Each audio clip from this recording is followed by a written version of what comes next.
This is CGTN, China Global Television Network.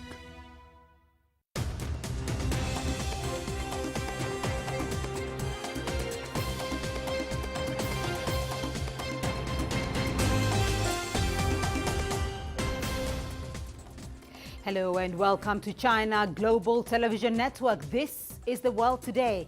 I'm Beatrice Marshall in Nairobi. Here are your top stories. Rich countries face criticism for holding vaccines as the WHO names a potentially very contagious coronavirus variant.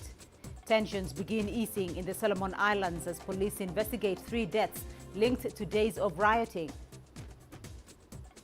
And Ethiopia's Prime Minister Abiy Ahmed announces recapture of important locations. And let's begin in the U.S., where the U.S. will restrict travel from South Africa and 7 other Southern African countries to try to contain a new coronavirus variant spreading there. Botswana, Zimbabwe, Namibia, Lesotho, Eswatini, Mozambique and Malawi are on the blocked list. From Monday, only U.S. citizens and residents will be allowed to travel from the region. This follows a similar flight ban imposed by the EU, the UK and Canada. The World Health Organization has declared the new variant to be of concern. Preliminary evidence suggests the new variant carries a higher risk of reinfection than other variants. South Africa's health ministry has criticized the rush to impose new travel restrictions, calling them draconian and contrary to WHO guidance.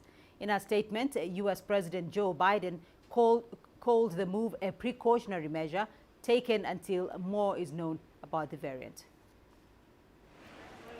In the past 48 hours, tourists have been scrambling to get home from South Africa before quarantine rules come into force. This is after the new coronavirus variant was identified. It was first reported to the WHO by South Africa on the 24th of November and has since been identified in other countries. The World Health Organization has named the new COVID-19 variant Omicron and has cautioned against travel measures. So today, WHO's Technical Advisory Group on Virus Evolution met to discuss the variant B11529, to discuss what we understand about this variant and if it should be classified as a variant of interest or a variant of concern.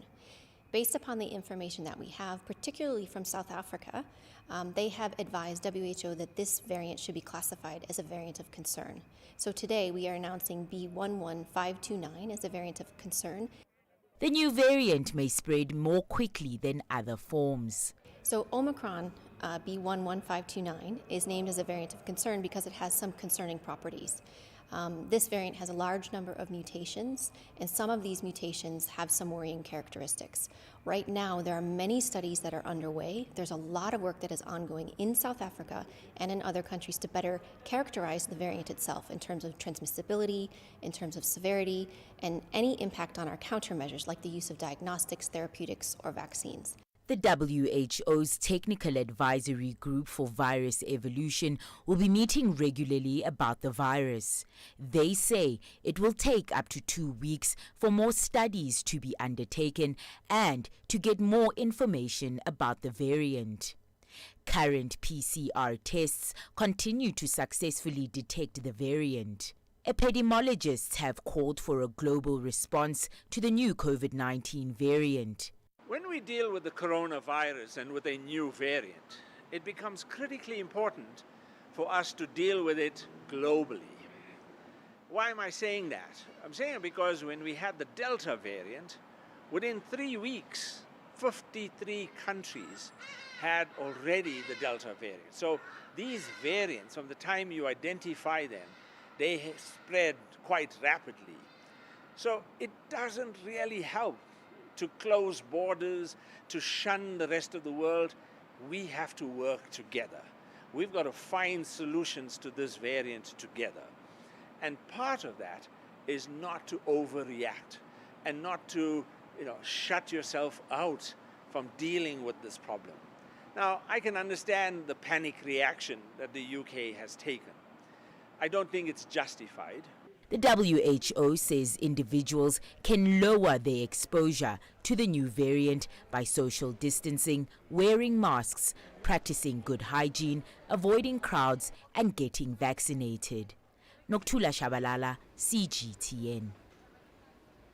CGTN's Michael Voss is in London. He's joining us via Zoom. Michael, the UK has imposed travel restrictions on 6 African countries. How concerned is the government about the new variant? I think it is concerned because even before this new variant was discovered, Britain and much of Europe is going through a fourth wave. The latest figures here showed that 50,000 people caught COVID on a single day here. So this is a concern. As to the travel ban, you must remember that one of the earlier variants from India, and there was a big criticism here that the government took days and days to impose a travel ban, partly because it was hoping to do a business deals and some high-level political visits to India. So after that criticism, it feels it has to move quickly on travel bans. Well, Michael, so how are other European countries, countries in Europe dealing with Omicron? Well, almost all, the European Union as a bloc has imposed this travel ban on, as you say, from all of these Southern African countries. And at the same time, much new restrictions are coming in across Europe because of this fourth wave.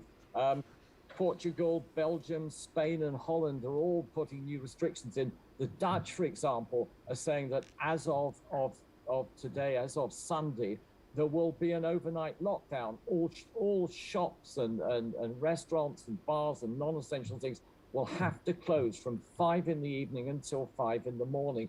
The other problem in Europe is that there's already been quite a strong counter-reaction against such measures. We've seen rioting in the Netherlands over the weekend, for example. All right, Michael Voss joining us there from London. Thank you. Well, earlier we spoke with Professor Mike Toole, an epidemiologist with the Burnet Institute in Australia. He explained the concerns over the new variant Omicron. This is the fastest that the WHO has declared a variant of concern. It's just 16 days since the first case was recorded in Botswana and subsequently identified in South Africa. We believe that the Delta variant was probably circulating for up to 2 to 3 months in India before it was identified. And by that time, it had spread all over the world. So this is the positive news, that the whole world now knows there is this potentially dangerous variant. Now, I think they have 2 main reasons for concern. One of them is the sheer number of mutations, particularly the 32 mutations on the surface spike protein, which is the protein that allows the virus to enter into our bodies. Now, some of those mutations we've identified before on previous variants like alpha, beta, gamma, delta, but this is the first time we've seen all those mutations in the one virus. And so the potential for adverse outcomes is high. The second reason for concern by the WHO is the fact that the number of cases in Gauteng province, which is a very populous province in South Africa, has been increasing exponentially over the last 3 weeks. And it's up to more than 2,000 a day now, up from about 200 a day. So they're the 2 main concerns.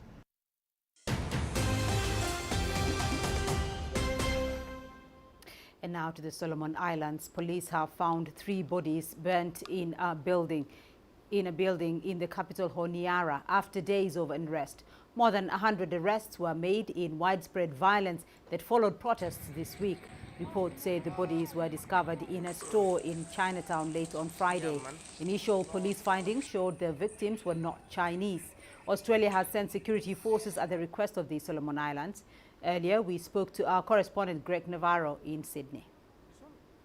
There are reports that the bodies of at least 3 people have been discovered in burnt-out ruins in the Solomon Islands capital of Honiara. The first deaths reported so far in this incident that's taking place there. Now, the streets of the capital, we're told, were relatively quiet on Saturday morning local time as crews took the opportunity to assess the damage. Despite the lockdown and a curfew, those violent protests erupted across the city, resulting in several buildings within the capital city being burnt, businesses looted there. In fact, we're told that the Prime Minister's residence, Manasseh Sogavare, his residence there narrowly survived being burnt by protesters who have been calling for his resignation throughout all of this, something that he says he refuses to do. That will only happen in Parliament. Some observers say all of this unrest is really kind of complicated and part of a long-standing problem, tensions that have existed there, but essentially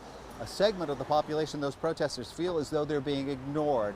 Issues around ethnic tensions, poverty, lack of infrastructure, also observers say, adding to all of that, the country's decision in 2019 to switch allegiance from Taiwan to China. Now nearly 100 Australian Defence Force personnel and federal police officers are on the ground there, as well as 34 peacekeepers from Papua New Guinea.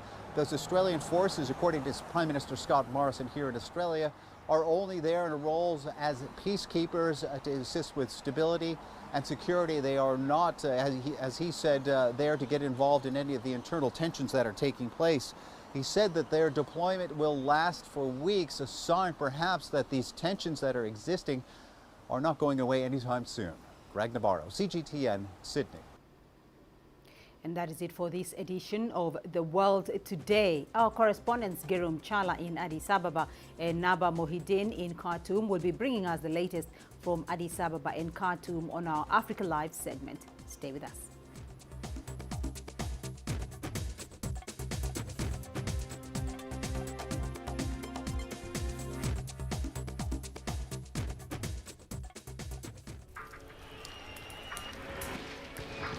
This is it. I'm just about to be shot. Tents here, bottles are being thrown as they do so. There are about 3 critical bridges here in Malawi. That's one of them. We're going to cross that bridge.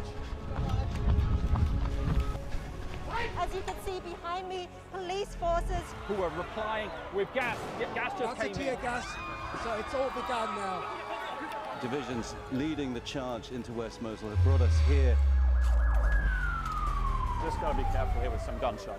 This is where most of the fighting has been concentrated. This is the front line now after 9 days of fighting. We're about 2 to 3 kilometers from the front line. Within clear view of this front line position.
This is CGTN, China Global Television Network.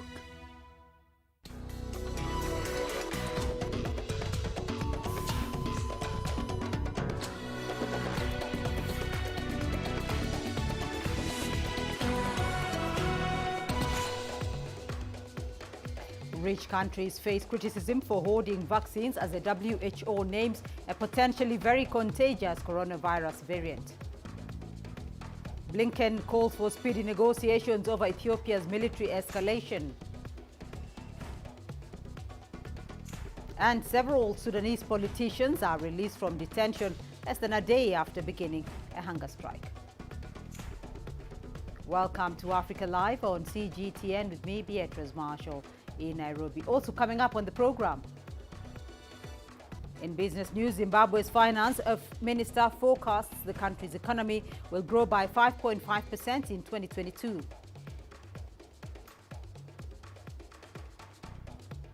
And in sports, new Omicron strain disrupts sports in South Africa as visiting sportsmen and women scramble to flee the country. The U.S. will restrict travel from South Africa and 7 other Southern African countries to try to contain a new coronavirus variant spreading there. Botswana, Zimbabwe, Namibia, Lesotho, Eswatini, Mozambique and Malawi are on that blocked list. From Monday, only U.S. citizens and residents will be allowed to travel from the region. This follows a similar flight ban imposed by the EU, the UK and Canada. The World Health Organization has declared the new variant to be of concern. Early evidence suggests the new variant carries a higher risk of reinfection than other variants. South Africa's health ministry has criticized the rush to impose new travel restrictions, calling them draconian and contrary to WHO guidance. In a statement, President Joe Biden called the move a precautionary measure taken until more is known about the variant. In the past 48 hours, tourists have been scrambling to get home from South Africa before quarantine rules come into force. This is after the new coronavirus variant was identified. It was first reported to the WHO by South Africa on the 24th of November and has since been identified in other countries. The World Health Organization has named the new COVID-19 variant Omicron and has cautioned against travel measures. So today, WHO's Technical Advisory Group on Virus Evolution met to discuss the variant B11529, to discuss what we understand about this variant and if it should be classified as a variant of interest or a variant of concern. Based upon the information that we have, particularly from South Africa, they have advised WHO that this variant should be classified as a variant of concern. So today we are announcing B11529 as a variant of concern. The new variant may spread more quickly than other forms. So Omicron, B11529, is named as a variant of concern because it has some concerning properties. This variant has a large number of mutations, and some of these mutations have some worrying characteristics. Right now, there are many studies that are underway. There's a lot of work that is ongoing in South Africa and in other countries to better characterize the variant itself in terms of transmissibility, in terms of severity, and any impact on our countermeasures like the use of diagnostics, therapeutics, or vaccines. The WHO's Technical Advisory Group for Virus Evolution will be meeting regularly about the virus. They say it will take up to 2 weeks for more studies to be undertaken and to get more information about the variant. Current PCR tests continue to successfully detect the variant. Epidemiologists have called for a global response to the new COVID-19 variant. When we deal with the coronavirus and with a new variant, it becomes critically important for us to deal with it globally. Why am I saying that? I'm saying it because when we had the Delta variant, within 3 weeks, 53 countries had already the Delta variant. So these variants, from the time you identify them, they spread quite rapidly. So it doesn't really help to close borders, to shun the rest of the world. We have to work together. We've got to find solutions to this variant together. And part of that is not to overreact and not to shut yourself out from dealing with this problem. Now, I can understand the panic reaction that the UK has taken. I don't think it's justified. The WHO says individuals can lower their exposure to the new variant by social distancing, wearing masks, practicing good hygiene, avoiding crowds, and getting vaccinated. Noktula Shabalala, CGTN. And in South Africa, Health Minister Joe Phaahla said on Friday that a preliminary study suggests a new COVID-19 variant detected in his country may be more transmissible, but the decision of other countries to impose travel restrictions is unjustified. Phaahla, at a media briefing, said South Africa was acting with transparency and that travel bans contravened the norms and standards of the World Health Organization. South African hospitals and health facilities are on high alert since the new variant was announced on Thursday, as CGTN's Julie Shire reports. There's little known about the new COVID-19 variant B11529, which has caught scientists in South Africa by surprise. There seems to be more than 50 mutations compared to the original virus, and more than 30 of these are in the area of the virus that we are concerned about. That is the area that interacts with the human cells that causes infection. And also that is the area of the virus that vaccines, for example, may target. And so if those areas have changed, vaccines may not work as well as they would have worked before. The new strain is spreading rapidly. Close to 24 cases have been detected, most of them in the Gauteng province. I'm very worried about the new variant, and I'm not sure if we're gonna survive this one this time around. It's very stressful because now we have stopped attending classes. Like, we had contact classes, but we are no longer attending. And we cannot go home as well. It makes me feel so sad, so frustrated, so anxious, because I feel like everything is just stopping my future, stopping everything, everybody's future. Travel to and from South Africa has been banned by several European countries. The United Kingdom had only recently removed South Africa from its red list after the third wave subsided in October. There is no country which would want to have a new variant. And we fully understand when countries ban South Africa, obviously bad news for us because it's just before the festive season and people have booked their tickets to come here. And there is not enough domestic tourists to cover the entire tourism value chain. President Cyril Ramaphosa will, with his command council on Sunday, decide the way forward. Another strict lockdown will hurt the economy and worsen a staggering 35% unemployment rate. We might actually get a situation where the borders might be closed. The internal borders within South Africa might be closed because of trying to stop the spread of this new variant. Obviously, it's unfortunate, but I think the most important thing is that South Africa comes first before tourism comes first. It's unclear for now if this new variant may cause a more severe strain than Beta and Delta that drove South Africa's second and third waves. Hospitals are, however, preparing for the worst. For South Africans traveling home, it could mean another bleak Christmas if restrictions are tightened and plans have to be put on hold. Julie Shire, CGTN, Cape Town, South Africa. Well, I'm now joined by Professor Martha Nunes from Wits University and a senior researcher at the Vaccines and Infectious Diseases Analytics Research Unit in South Africa. Thank you very much, Professor, for joining us. What do we know about this new variant, Omicron? Thank you so much for inviting me. And yeah, these are really very early stages of the discovery of these variants. So we really don't know much. What we know more is about the genome of these variant, and we know that has quite a lot of mutations compared to the original virus from Wuhan. So that's really what we know, that has more mutations than the previous variants that were identified. And then we are really trying to gather more data on disease presentation, on disease severity, if the symptoms are different from the previous variants, but that's really still ongoing. And like I said, it's very, very early ages, so it's good to be alert. It's good to know that there is this new variant, and a lot of research is still going on. So the next few days will really be decisive to understand the potential of this new variant. So there's still a lot of research going on, but after more than 2 years of COVID-19, why are we still not seemingly adequately prepared to deal with emerging and new variants?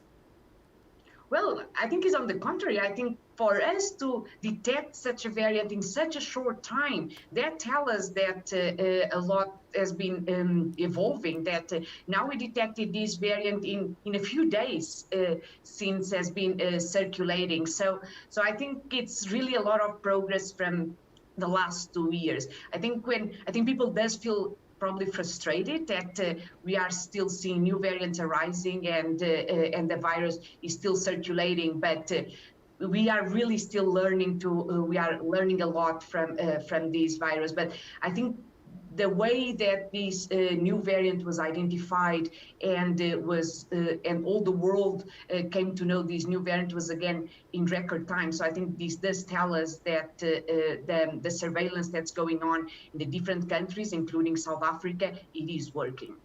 All right, Professor Martha Nunes joining us from South Africa. Thank you. U.S. Secretary of State Antony Blinken says he's greatly concerned about Ethiopia's military escalation. Blinken is calling for urgent negotiations over the crisis. Ethiopia's state-affiliated Fana Broadcasting on Friday reported that Prime Minister Abiy Ahmed was on the front line with the army fighting Tigrayan forces in the northeast Afar region. Abiy posted the same video on his Twitter account. His government has been fighting Tigrayan forces for more than a year in a conflict that has killed thousands and displaced millions in Africa's second most populous nation. Well, let's cross over to CGTN's Girum Chala. He's following up the situation from Addis Ababa with the very latest developments. Girum, U.S. Secretary of State Blinken is calling for speedy negotiations over Ethiopia's military escalation. Are there any planned negotiations at this point? Beatrice, Antony Blinken's call is not the first of its kind. As you know, the African Union, supported by the United States itself, the UN and other countries, is still attempting to broker peace between the two parties. President Olusegun Obasanjo, former Nigerian president, is a special envoy to the region and has been, going back and forth to Mekelle and Addis, trying to bring the two parties together. But so far, unfortunately, there is nothing that we can report when it comes to any planned negotiations between the two sides. In fact, war has escalated. The Prime Minister, as we've said earlier, is now at the war front, reporting several victories because of the offensive by the Ethiopian National Defense Force. TPLF side is also calling on a negotiation to take place, but at the same time, they are still promising to advance to the capital, Addis Ababa. So the answer is no, unfortunately, but the United States, through its envoy, Jeffrey Feltman, the African Union Special Envoy, President Olusegun Obasanjo, and many others are still attempting, if there is a way that they can find to end this conflict through peace. Well, Girum, I just want to go back to what you've just mentioned there. And the Ethiopian Prime Minister Abiy Ahmed, as you say, has announced the recapture of important locations from TPLF rebels. What is the latest, though, from the battlefield? What do we know about the recapture? So it's been several days since the Prime Minister joined this ongoing war between the Ethiopian force, that's including the National Defense Force, Special Force from Amhara, and other regional states, and also the Afar Regional Force against the TPLF force. Now, yesterday, as we've said, the Prime Minister has announced the capture of strategic military locations, including mountains, on the way to a town called Kombolcha. Remember, Kombolcha and Desert towns were strategic military locations. They are now under the hands of the TPLF, and the mission, according to the Prime Minister and other army generals, is to free these important locations and also to prevent TPLF from accessing the areas in Afar regional states, which are also very important for the country as it connects the nation with the port of Djibouti, and also from the Sudan side not to open the border. So in general terms, the Prime Minister and others are announcing more victory is being registered, but we are hearing perhaps another breaking news tonight from the TPLF side. Once again, they are denouncing advancements being made. They still claim that they are in charge of most of the strategic locations, both in Amhara and also Afar regional states, Beatrice. All right, Girum Chala for us there in Addis Ababa. Thank you. Sudan's former Minister of Cabinet Affairs, Khalid Omer Yusuf, has been released from detention. According to the Sudanese Information Ministry, former Khartoum State Governor Ayman Nimr and Anti-Corruption Task Force member Maher Abujlok were also released. The move comes less than a day after Khalid began a hunger strike. Yusuf and other leaders began the hunger strike to protest their continued detention despite the signing of a deal between military leaders and civilian Prime Minister Abdallah Hamdok. The agreement provided the release of all civilian detainees. Well, let's cross over to CGTN's Naba Mohideen. She's in Khartoum for us. She's joining me on phone. Naba, what can you tell us about the Sudanese politicians who have been released, and do we still have more in custody? Thanks, Beatrice. Yes, actually, on Friday, some of the civilian leaders were released. But without saying why they are released now, because the military earlier said only the ones who will face criminal accusations will be in custody. So Khalid Omar and Maher Abujlok and other political detainees were released, while others are still in jail without charging them, including members of the Empowerment Removal Committee, which is a committee that's reviewing al-Bashir loyalists and al-Bashir former regime or former government assets and money. But now they're renewed now, like just a few minutes ago, that Muhammad al-Faqih, which is a member of the Sovereign Council, he's also released.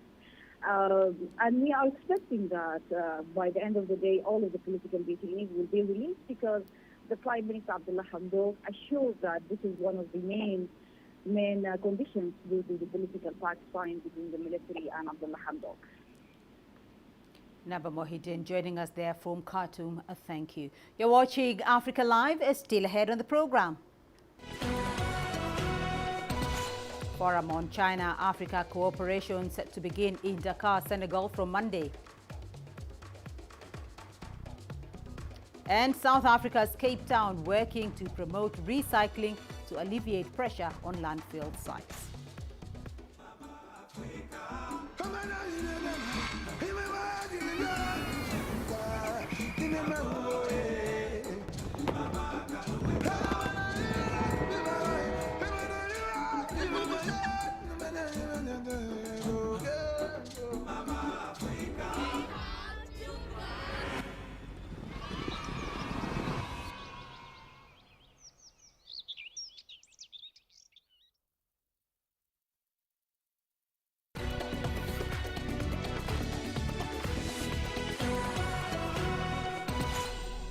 The Forum on China-Africa Cooperation will be held in Dakar, Senegal on Monday.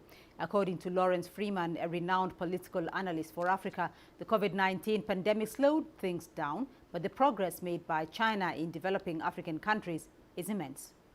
Even though COVID has put the brakes on a lot of development questions, and even though some of these projects have not given the immediate return some people might have thought, I think China may go ahead and have some more initiatives. I mean, don't forget, I think President Buhari, an old acquaintance of mine, I think has been signed deals for about $40 billion investment in railroads. In fact, when I was in Nigeria in April, the first time I've been on a railroad in my life in Africa, it was beautiful, from Kaduna to Abuja and back.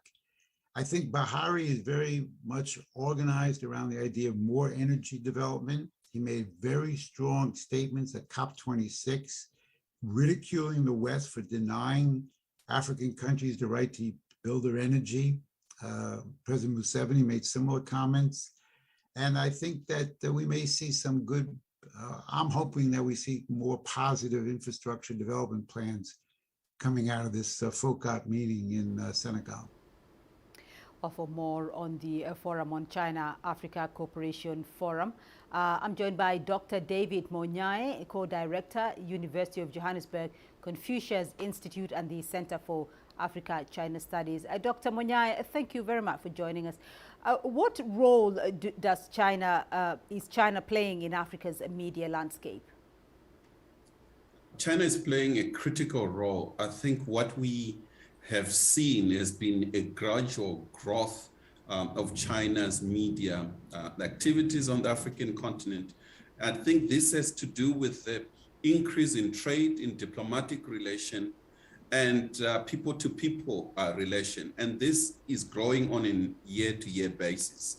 And what we have seen also is that the Forum on China-Africa cooperation has boosted the China media landscape. Visits by President Xi Jinping, for instance, he has been to South Africa 3 times, and chances are high that when South Africa chairs BRICS summit in 2023, he might visit South Africa as well if COVID situation eases up. So these are some of the areas that encourages China media to play along on developmental issues as well as social and the youth. So, Dr. Munyai, what is your expectation of the upcoming forum? There are so many issues. I think at the heart of it is the global environment defined by economies that are in slow down all over the world, and especially African economies not doing well. COVID-19 has done havoc to our people, our economies, and therefore I think the forum will find ways to boost trade and ensure that trade is two-way and is equal kind of in terms of balance of trade. And the other issue is the role of technology as we move online in terms of trading and all other activities on day-to-day basis. Africans and Chinese will have to find ways of increased relation with less physical people-to-people in terms of flights and day-to-day interactions. All right, Dr. Munyai joining us there from Johannesburg. Thank you. Meanwhile, South African schools and universities have taken part in Chinese language bridge competitions for nearly 2 decades. And over 10,000 students in South Africa are enrolled with the Confucius educational institutions in the country. But the Chinese Bridge Club of South Africa has just been launched in Cape Town. Renee Delcam has more. The Chinese Bridge Club in Cape Town is the first Chinese bridge club in Southern Africa and the 11th one in the world. Representatives from both countries paid tribute to the time-honored friendship between China and South Africa during their 23 years of diplomatic ties. Despite COVID-19, the people-to-people exchanges between us have not stopped. The heart and mind of our two peoples are connected, and the enthusiasm for cooperation remains high. We are indeed comrades, supporting one another to achieve our common objectives. In particular, in the face of the COVID-19 pandemic, China was the first international partner to step forward and to provide support to Africa. Together, we are working jointly to defeat the virus and the different mutations that are there. And both China and South Africa agree that people-to-people exchanges have always been a highlight of the cooperation between the two nations. In recent years, more and more South Africans have started to learn Chinese and understand Chinese culture. A Chinese language fever have continued to rise in South Africa. The Chinese Bridge Club in South Africa says it wants to expand the China-South Africa cultural and academic exchange, as well as economic collaboration beyond language teaching and learning. We want to open to everybody. And also, it's not only for the the students, we want to create our own brand. So when the people want to do the cultural exchange, they want to learn the new language, and they want to do the business with the China, and they can come to us. we're there, we're the platform. Members of the Chinese Bridge Club of South Africa say they want to be a dynamic, diverse organisation, accessible to communities across South Africa.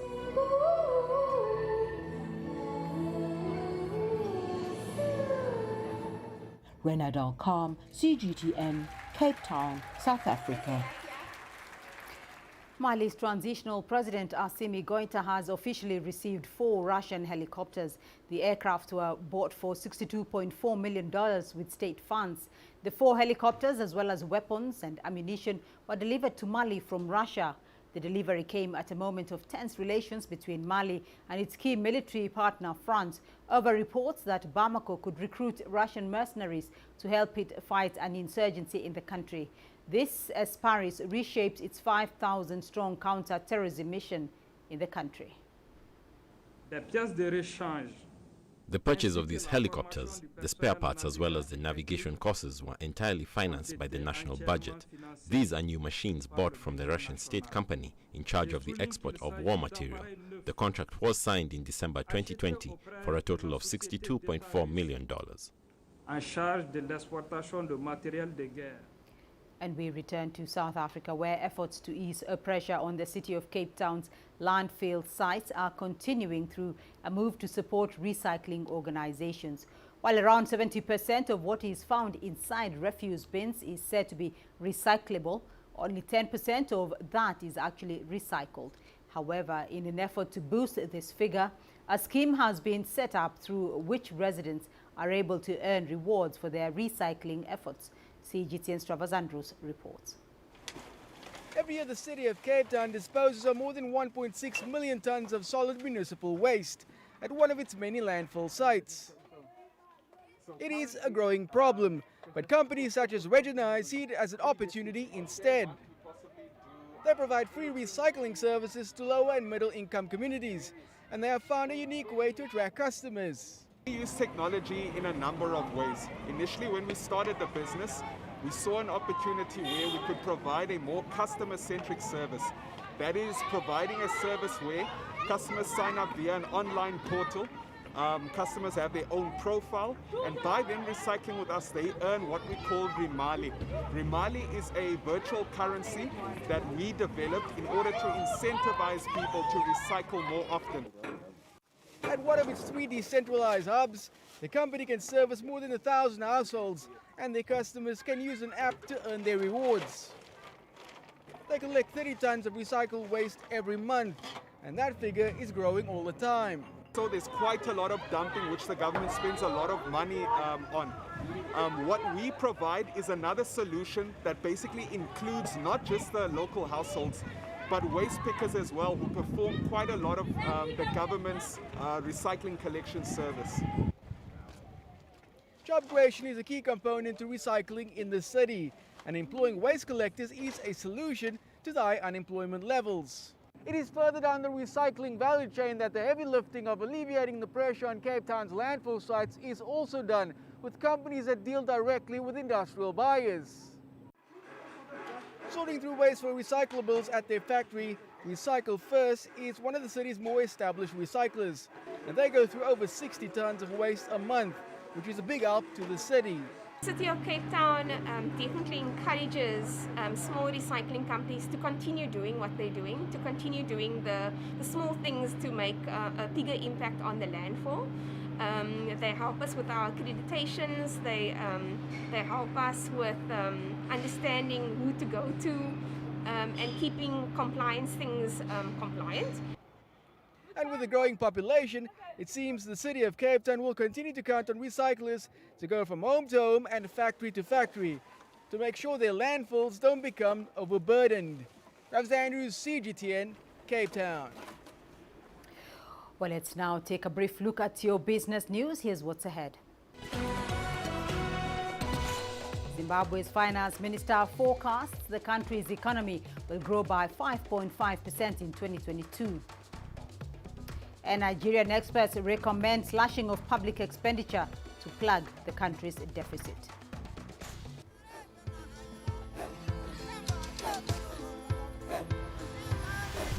Africa is a continent of diversity. with varied climates and enchanting geography. And a people so distinct, but with a shared enduring spirit. We are at the heart of the continent to bring you the untold stories. Let's have a look. We celebrate Africa as it shapes its own destiny. Tunis, Syria, Juba, Ethiopia, Tanzania.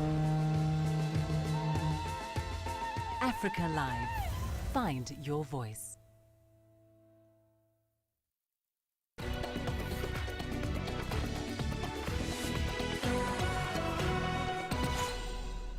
Zimbabwe's Finance Minister Professor Mthuli Ncube plans to double expenditure and is forecasting 5.5% growth in 2022.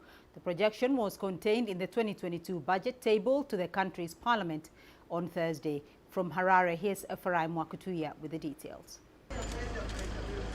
Professor Mthuli Ncube's 927.3 billion Zimbabwe dollar, about $8.8 billion US budget for the coming year will be financed by projected revenues of just over $8 billion US, with the marginal 1.5% of GDP deficit to be covered through domestic borrowing. The way in which the finance minister plans to generate more revenue, though, is of concern to some.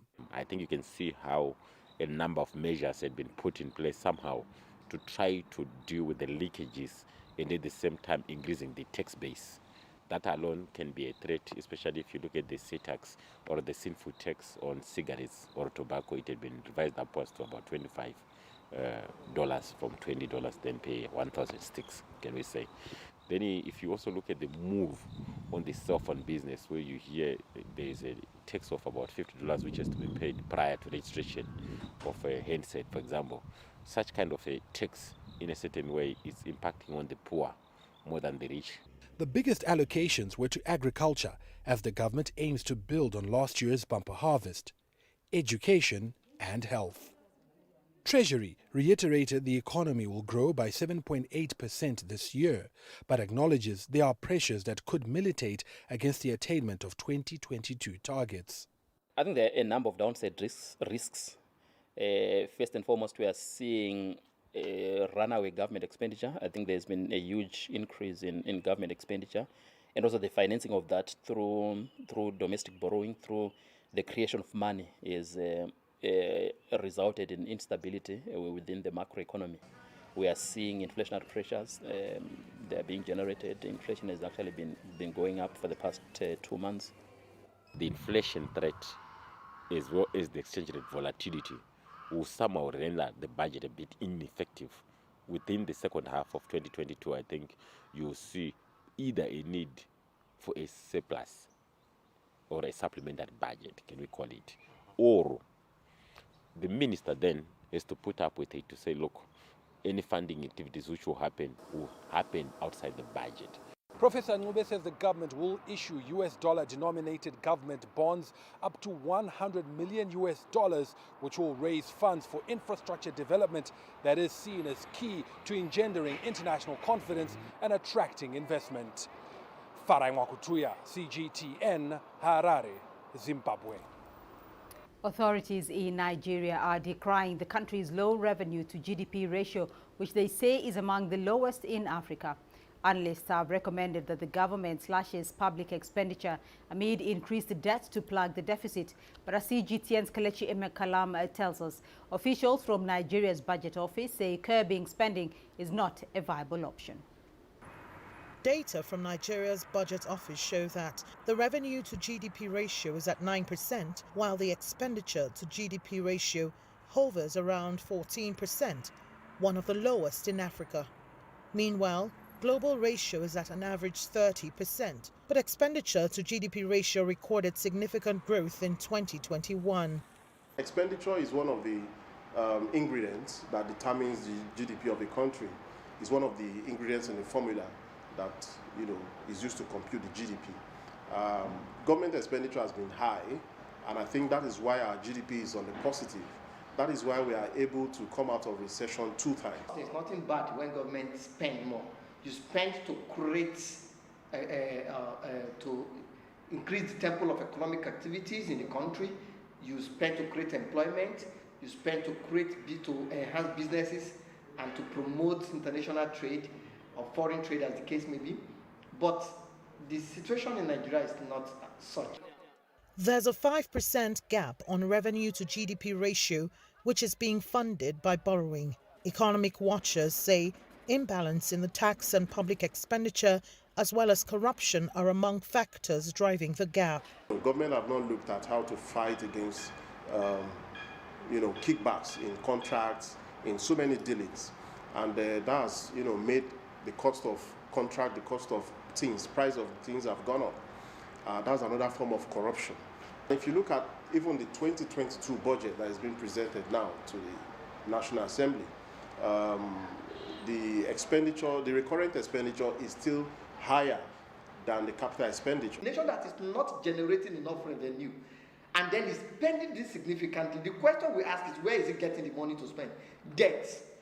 We continue to borrow massively. Nigeria is largely a monolithic economy with about 70% reliance on oil revenue. Government's been talking diversification, and sectors like agriculture and manufacturing have shown prospects of generating revenues that will boost the economy. While economists canvass for a cut down on the cost of governance, the Budget Office says more targeted, strategic and efficient spending would boost economic growth. Kelechi Emekalam, CGTN Abuja, Nigeria.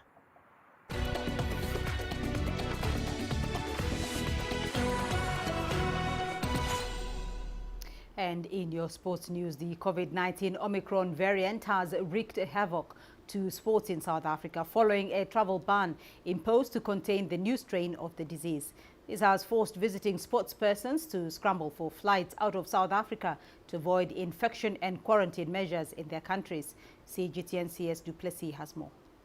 Just like the gloomy weather that is covering several parts of South Africa, a gloomy atmosphere looms over sports fans and the public in general. The news of travel bans from various countries, including the United Kingdom, the EU, Middle East and the USA, has come as a sickening punch to the gut to many who had hoped that sport had returned for the foreseeable future.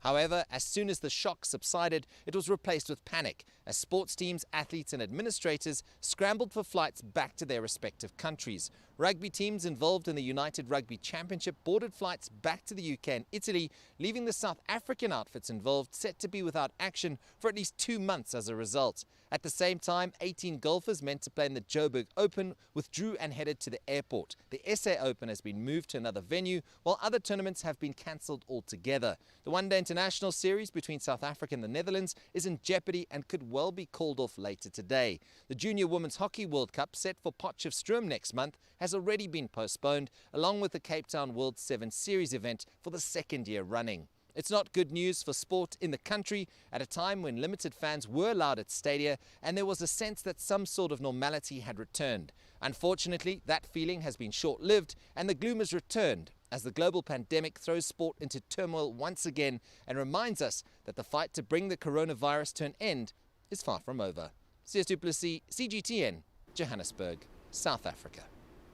The Confederation of African Football on Friday gave its support to the decision of the FIFA Congress to conduct a feasibility study for a World Cup every 2 years. CAF is the first confederation to officially and publicly approve the controversial plan to hold a World Cup every 2 years during its extraordinary General Assembly in Cairo. This comes despite the threat to the continent's flagship event, the African Cup of Nations. It is held every 2 years and used to bring in 80% of CAF's revenue before the Confederation started receiving financial grants from FIFA. The world governing body will hold a summit in December with President Gianni Infantino still hoping to find consensus on plans to stage the men's tournament more often than the current 4-year cycle. The prime competition, the main competition for Africa, which is AFCON, will definitely continue. Part of the process is to ensure that the players do not play more matches or more games than they did historically. And there will be a fundamental review the competitions and of the structure that has existed over many years. At the same time, CAF has approved plans to create an African Super League during its General Assembly. CAF says its 54 member countries voted to give the organization's executive committee permission to move forward with plans to introduce an elite Pan-African club tournament. Under the new plan, 20 teams will be expected to compete in the African Super League alongside others who would qualify via regional playoffs. A similar move to create an elite Super League in Europe was rejected, but CAF President Patrice Motsepe says Africa is prepared to take a chance where Europe failed. It's something that's exciting, it's something that has huge potential, and it'll be submitted to... We took this decision today to say EXCO must continue with the good work it's doing. Still on African football, embattled Kenyan FA President Nick Mwendwa has been arrested in Nairobi on Friday, a day after he was released by a court when the prosecution failed to press corruption charges against him. Football Kenya Federation CEO Barry Otieno says reasons for his latest arrest have not been given. On Thursday, the Milimani Senior Principal Magistrate Wandia Nyamu ordered that Mwendwa's $35,555 cash bail be refunded to him after the prosecution opted to close its file following the lapse of 7 days given to the court to press charges against the suspended FKF administrator. Mwendwa was first arrested on the 12th of November and taken to the Directorate of Criminal Investigations headquarters for questioning over how the Federation has spent over $4.4 million of government money since he took over the Federation in 2016. Overseas, one of the last two European champions,